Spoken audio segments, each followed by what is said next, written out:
was about to rap on this thing for y'all, but I said, fuck it. All right, look. This summer, a movie came out.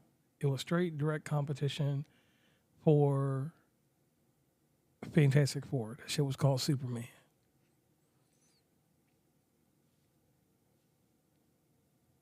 Is this the right button? Yeah, that's the right button. Okay. What's going on, everybody? This your boy King Germ, one half of Pod and Saved Our Marriage. Each and every Friday, Queen Germ and myself drop an episode to show the people how Pod and Saved Our Marriage. Now, we're not like most married couples. Most of the time we disagree, but that's the beauty of the show. So, when you get through listening to Sparrows on the Review, come give us a listen. Each and every Friday on any DSP, go look for Pod and Saved Our Marriage.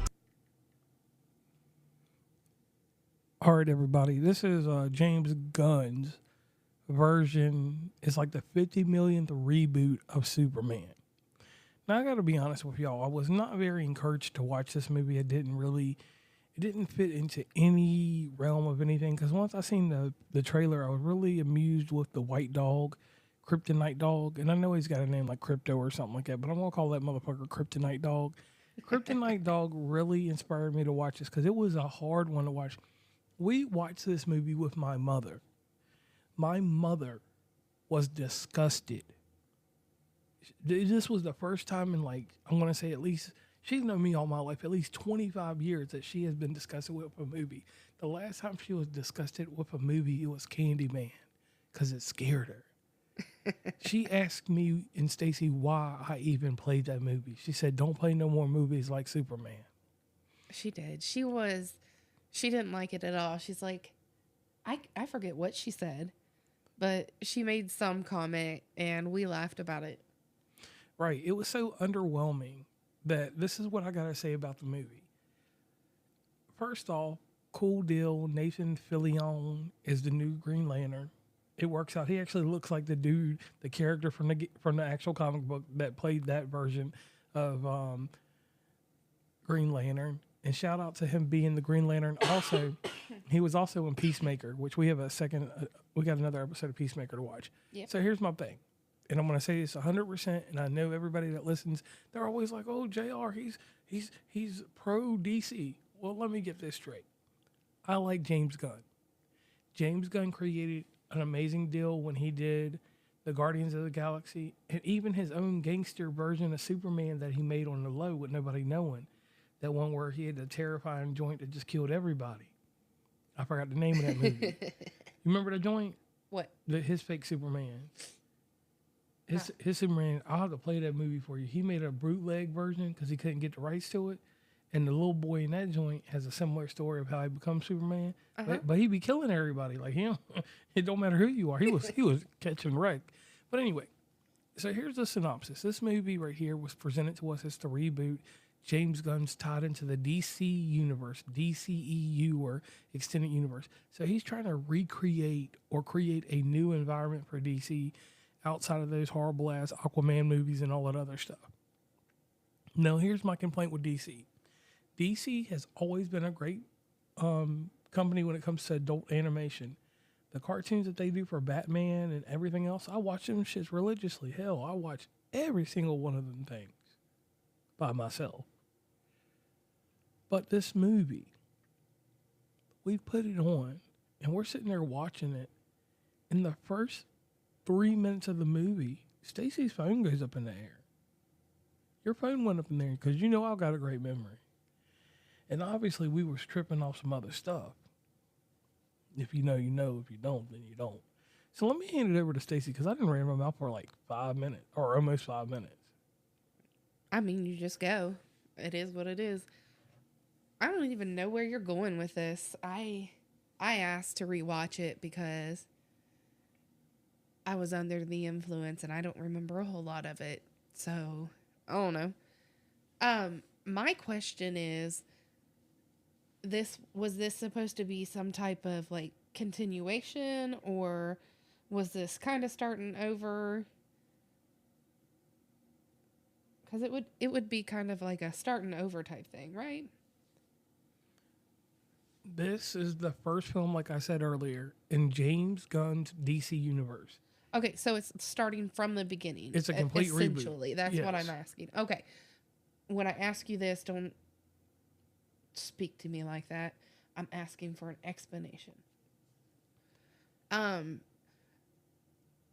So if it is like a reimagination type thing, I think we should have got a little bit more history. Like, what is his interpretation of whatever? Because it starts where he's already in the public eye and everything. Right. And here's my thing. With it not being a reimagination, with them just telling the story from James Gunn's perspective, Yeah. this bothered me because he does a very good job with the Guardians of the Galaxy movies, all three of them. And it's just like, when I watched this movie, it was really rushed to me. You had no character development whatsoever. That's what pissed me off. Character development, because if it was something memorable or that caught your attention, Yeah. you would know something about it, even if you were whatever we do. Because you watched other things, and if it catches you, it catches you. This was one movie that just... No, I mean, I watched it and I didn't hate it. I remember that part because I remember you and your mom saying you disliked it. And I'm just like, I mean, I didn't hate it. I didn't think it was as bad as what you were making it seem. I do like how it started out with him failing, though. Yeah. And that's when we were introduced to Crypto, which is the dog. Yeah, Kryptonite dog. And see, the dog, I liked him in the movie. He was a comic relief to me. And the robots in the movie, like, I understand that they work for Superman and shit, and they're supposed to be highly intelligent. Yeah. But I seen the villains do them joints up. When they came to Superman's lair. Right. Well, we haven't got there yet.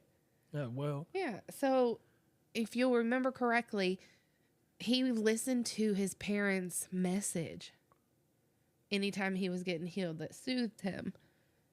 I liked how they took that, and then it ties into what you were explaining. They found his place, basically. And they come and they steal that message and they reinterpret that message into something different. So it's like the psychology that went into the movie. Right. Like I said, watching Suicide Squad, which is a James Gunn, the second one, everything else that goes on here, I just didn't. This movie, I know it made a lot of money. It did all this stuff.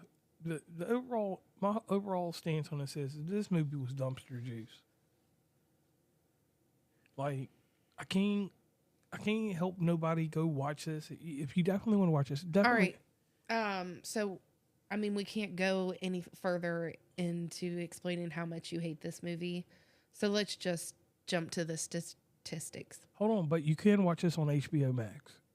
That's how you should enjoy it. Okay. So it was a little over 2 hours.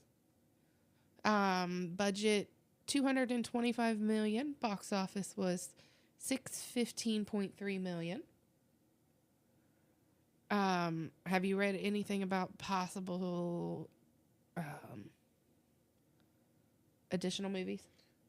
It's supposed to lead into Supergirl. Okay. And outside of that, I'm like, okay, you want to really do this? And for me, those stats you said were pretty good.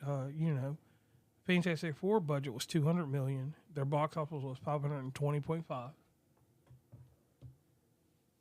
on the Marvel side of things. We're not talking about that movie. I'm just doing a comparison because they came out at the same time. Fantastic Four came out a week later. And motherfuckers got a fault to Superman. Anyways, I want to thank everybody for listening. If you could hit us up on all the follows and leave us a comment. And if anybody wants to tell JR how wrong he is in his opinion on this movie, feel free to do it in the comments and I'll read them to him. And if you really want to upend me, I do have Injustice 2 on PlayStation. I will let my PlayStation account be leaked and we can play it. So on that note, I'm JR. And I'm Stacey.